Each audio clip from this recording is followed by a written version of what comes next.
અને હવે આગળ સમાચારોમાં વાત કરવી છે ભર ઉનાળે જામેલા ચોમાસા જેવા માહોલ વિશે।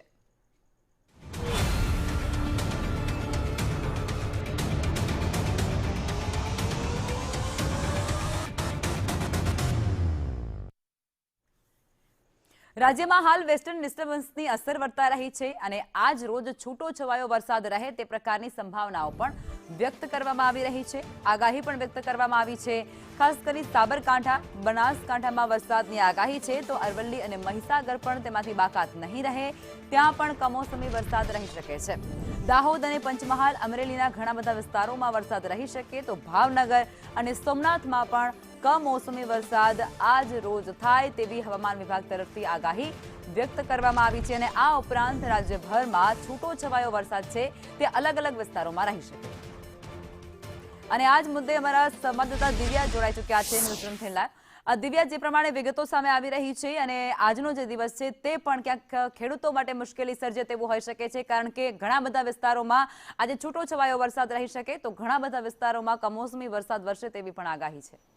લખમા ગુજરાતમાં છેલ્લા 3 દિવસથી કમોસમી વરસાદના કારણે ખેડૂતોની મુશ્કેલીમાં વધારો થયો છે, પાકને પણ નુકસાન થયું છે, પરંતુ આજે એટલે કે આજનો દિવસ 21 માર્ચે પણ વાવાઝોડા સાથે કેટલાક જિલ્લાઓમાં વરસાદ રહે તેવું અનુમાન હવામાન વિભાગ તરફથી કરવામાં આવ્યું છે, કારણ કે વેસ્ટર્ન ડિસ્ટર્બન્સની અસર 20 તારીખ સુધીની રહેવાની હતી, પરંતુ વેસ્ટર્ન ડિસ્ટર્બન્સની અસર હાલ ગુજરાતમાં જોવા મળી રહી છે। મેપ દ્વારા પણ સમજવાનો પ્રયાસ કરીશું કે હાલ વેસ્ટર્ન ડિસ્ટર્બન્સના કારણે રાજ્યભરમાં વાદળછાયું વાતાવરણ રહેવાનું છે, જેમાં ઉત્તર ગુજરાતના કેટલાક ભાગો છે, જેમાં મહેસાણા, બનાસકાંઠા, પાલનપુર, સાબરકાંઠા સહિતના જે વિસ્તારો છે ત્યાં આજે છૂટો છવાયો ગાજવીજ સાથે સામાન્ય વરસાદ પડી શકે તેવી સંભાવના છે, જેમાં મહીસાગર, દાહોદ સહિતના વિસ્તારોમાં પણ મધ્ય ગુજરાતમાં પણ તેની અસર જોવા મળી શકે છે।